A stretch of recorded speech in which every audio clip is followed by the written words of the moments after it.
행운의 파도. 파랑새나 행운의 수레바퀴 같은 메타포에는 매우 물질적인 기초가 담겨 있다. 그런데 행과 불행은 얼룩말의 희고 검은 줄무늬처럼 번갈아 나타나는 것으로 알려져 있다. 그러면 내 인생에서 검은 줄들은 어떻게 제거하나?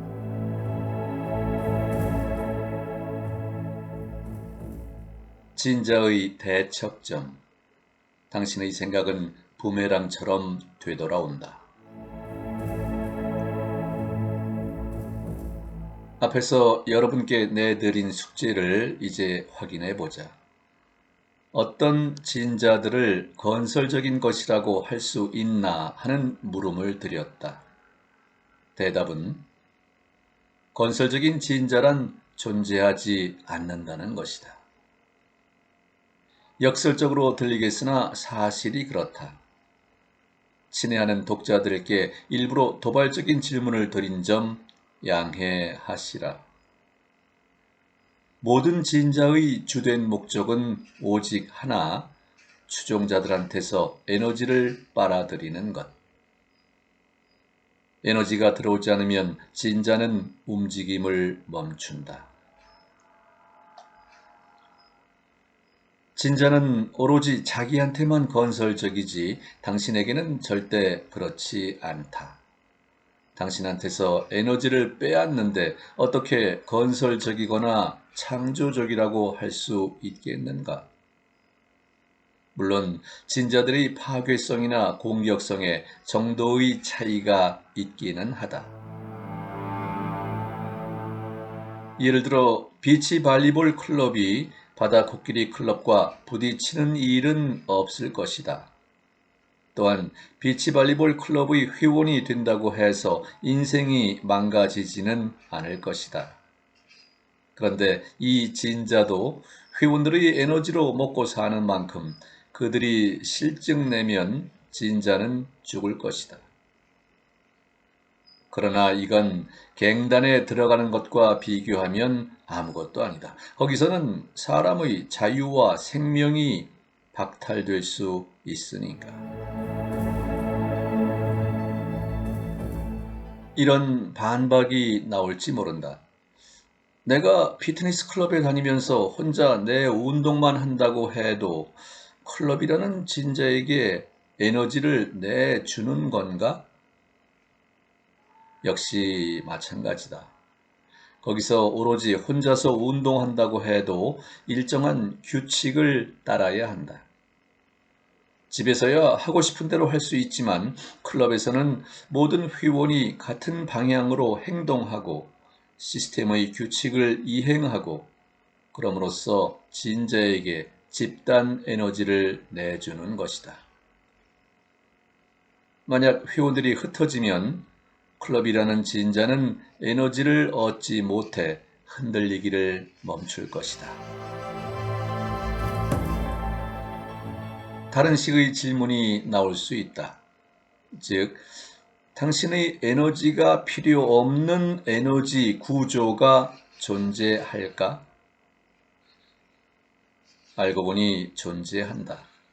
그 가운데 하나는 바로 행운의 파도, 혹은 당신에게 개인적으로 호의적인 상황의 축적이다.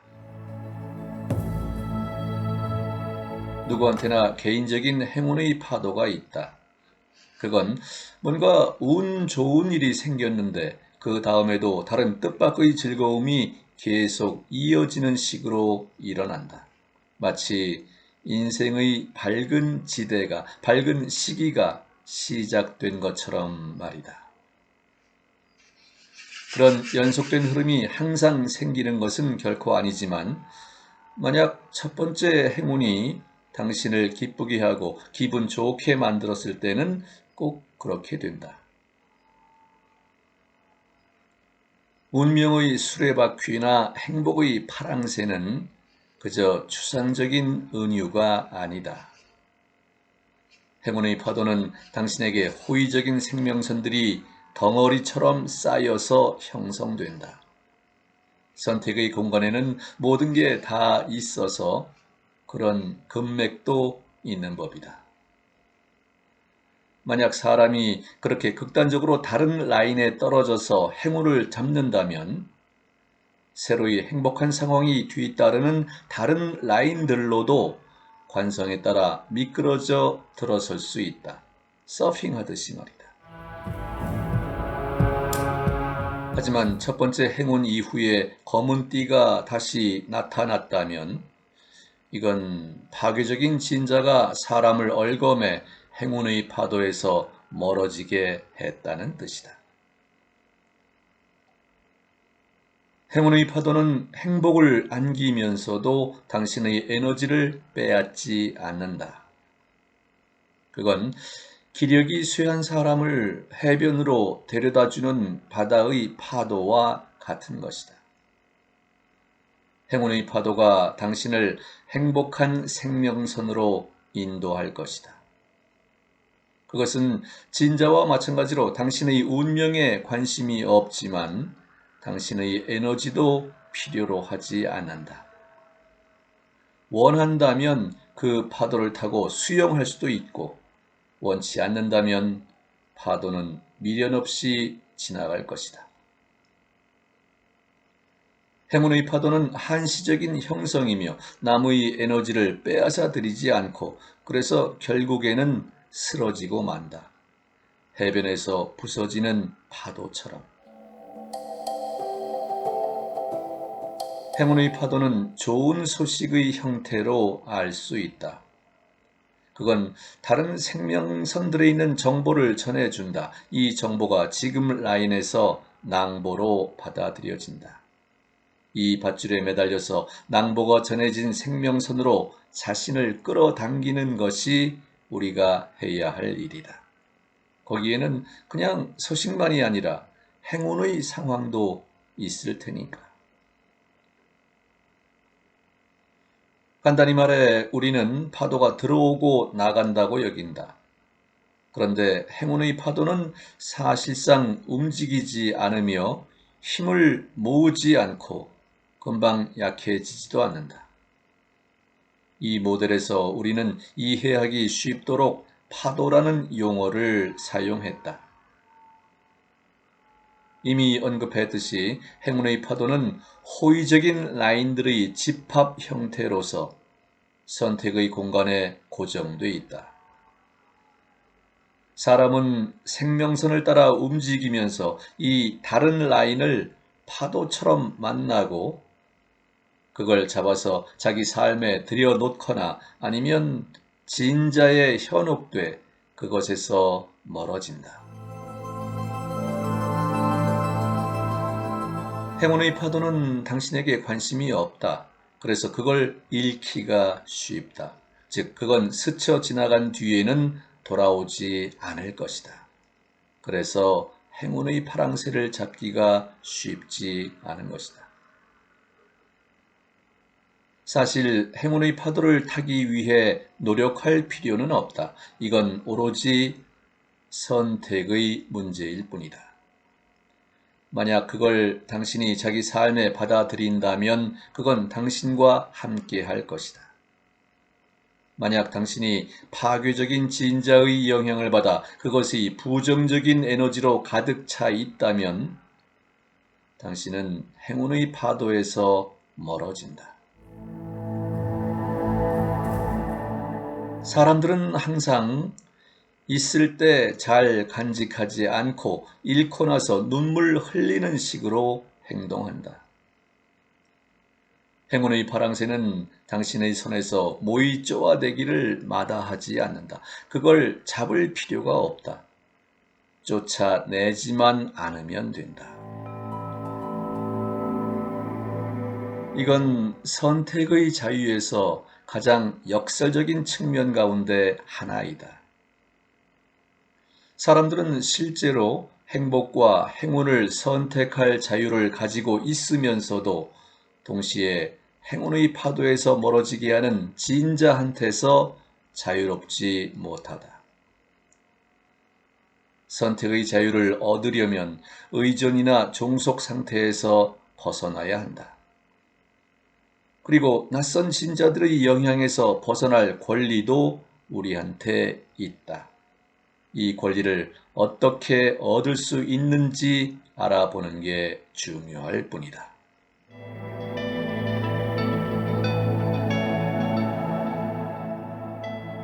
부메랑.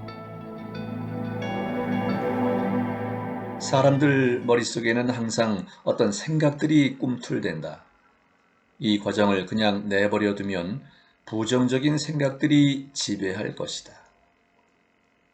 왜냐하면 우리를 놀라게 하고 염려케 하고 불안하게 하거나 혹은 불만을 일으키는 것이 우리를 가장 뒤흔드니까 그렇다.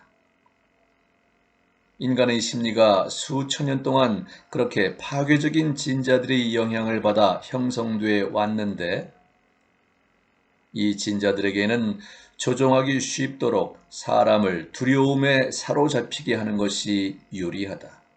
바로 이 때문에 사람들은 실제로 원하는 것은 희미하게, 모호하게 그리면서도 원치 않는 것은 정확하게 잘 아는 것이다. 부정적인 생각들을 마구 떠오르게 놔두는 것은 파괴적인 진자의 게임에 말려들고 그 진자의 주파수에서 에너지를 방출한다는 뜻이다. 이건 매우 불리한 습관이다. 이런 습관을 의식적으로 생각을 통제하는 습관으로 바꾸는 것이 당신에게 이롭다. 예를 들어 지하철을 타고 있거나 그냥 산책하거나 아니면 집중하지 않아도 되는 일을 하고 있다면 그럴 때마다 긍정적인 생각들을 일으키도록 하시라. 당신이 성취할 수 없었던 것을 생각하지 말고 성취하고 싶은 것을 생각하라. 그러면 그걸 얻을 것이다. 예를 들어 지금 사는 집이 마음에 안 든다고 치자. 이렇게 말하기가 쉽다. 난 이 집이 지겨워졌어. 여기선 모든 게 짜증나. 새 집으로 이사하면 즐거울 거야. 그런데 지금은 내가 할 수 있는 일이 하나도 없어. 그냥 다 싫어. 그런 생각으로는 기대하는 것을 얻지 못한다는 점을 염두에 두시라. 어찌어찌 문제를 해결하여 새 집으로 이사하더라도 새 집에서 실망스러운 일이 많이 생길 것이다. 혹시 이렇게 반박할지도 모르겠다. 그래. 하지만 이 오두막을 버리고 멋진 저택으로 이사하는 건데 거기 무슨 실망이 나를 기다리고 있겠어? 그건 걱정하지 않아도 된다. 지금 당신을 품고 있는 집의 혐오를 더 크게 느낄수록 새 저택에서 더 많은 불쾌한 일이 기다릴 테니까. 문제는 다양하게 나타날 것이다. 수도꼭지가 망가지고 페인트 칠이 벗겨지고 벽에 금이 가고 이웃이 괴롭히고, 대체로 당신의 부정적인 에너지 방출의 매개 변수를 유지하기 위한 모든 것이 나타날 것이다. 새 집이건 오래된 집이건 어디서든 상관없다. 편안함을 다 갖추었는데도 당신이 이전처럼 불만을 품을 생명선은 항상 나올 것이다. 아주 고급이지만 지옥처럼 느낄 저택이 선택의 공간에는 많이 있다. 만약 당분간 이사할 곳이 없다면 그러면 더더욱 당신은 정남이 떨어진 환경에서 계속 살게 될 것이다. 사실 당신은 그렇게나 꿈꾸던 집이 기다리고 있는 생명선의 주파수에 맞춰져 있지 않은 것이다. 지금 당신은 좋아하지 않는 것을 생각하고 부정적인 에너지를 방출하는데 그건 바로 당신이 위치하는 라인에 적합하다. 따라서 당신이 방출 주파수를 바꾸기 전까지는 그 주파수대에 있게 될 것이다. 그런데 주파수를 바꾸기가 그리 어렵지는 않다.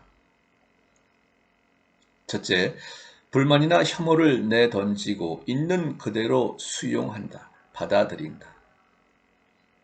작은 기쁨을 위한 계기나 좋은 측면을 어디서나 언제든 찾을 수 있다.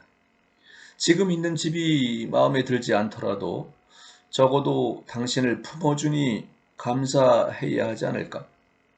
밖에는 비바람이 몰아친다. 그걸 다 집이 감당하면서 당신을 보호하고 따뜻하게 해주니 이것만으로도 감사할 만하지 않은가? 만약 당신이 지금 가지고 있는 것에 감사한다면, 만약 당신을 둘러싸고 당신이 존재하도록 돕는 것에 다 사랑을 느낀다면, 당신한테서는 긍정적인 에너지가 발산된다.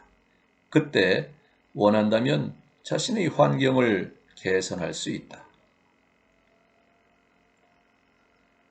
이사하게 되면 주변 모든 것에 감사할 필요가 있다. 당신이 내버리는 것들조차 감사받을 자격이 있다. 그 순간 당신은 주변 세상에 긍정적인 진동을 전송하며 그 진동이 반드시 당신에게 되돌아올 것이다. 둘째, 당신이 가지고 싶은 집을 생각한다. 그렇게 하기가 지금 당신을 둘러싸고 있는 것들 때문에 짜증내는 것보다 사실은 좀 더 어려울지 모른다. 그 대신 그렇게 해볼 가치가 있다. 외부 자극물들에 대해 습관적으로 반응하기, 아니면 약간 노력을 들여서 습관을 바꾸는 것, 어떤 쪽이 더 나을까? 집을 소개하는 광고 책자를 보고 가구를 보러 상점을 돌아다니고 가지고 싶은 것을 온통 생각하면서 생활하시라. 우리는 자기 생각으로서 확고하게 지배하는 것을 항상 얻는다. 우리가 하는 생각은 항상 부메랑으로 되돌아온다. 부정적인 태도가 당신의 삶을 망칠 수 있는 예를 많이 들 수 있다. 이를테면 남쪽으로 휴가를 떠날 예정이라고 치자. 그런데 지금 살고 있는 곳의 날씨가 아주 험상궂다. 거리를 다니면서 찬바람에 몸을 웅크리고 비에 흠씬 젖는다. 그런 날씨에서 기쁨을 맛보기란 어렵다. 그럴 때는 하다못해 중립적인 자세를 취하여 이 파괴적인 진자를 무시하시라. 날씨에 불만을 더 많이 드러낼수록 이건 진자를 받아들이고 그것을 더 크게 흔들어 준다는 뜻이 된다. 당신은 이렇게 중얼거린다. 이제 곧 남쪽으로 가서 찬란한 태양과 따뜻한 바다를 즐길 거야. 지금은 여기 이 지겨운 날씨를 저주해. 그런데 그런 태도에서는 천국의 즐거움이 기다리는 생명선에 맞추는 것이 아니다. 그 생명선으로 이동하지 못할 것이다. 그런 마음가짐으로는 이미 비행기표가 있어서 떠났다고 해도 그저 몸만 거기 도착한 셈이 되기 쉽다. 목적지에 있는 즉시 거기서는 나쁜 날씨나 다른 불쾌함이 기다릴 것이다. 하지만 긍정적인 주파수에 맞추기만 하면 모든 게 잘 풀릴 것이다. 부정적인 에너지를 허용하지 않는 것으로는 충분하지 못하다. 그런 것을 스스로 방출하지 않을 필요도 있다.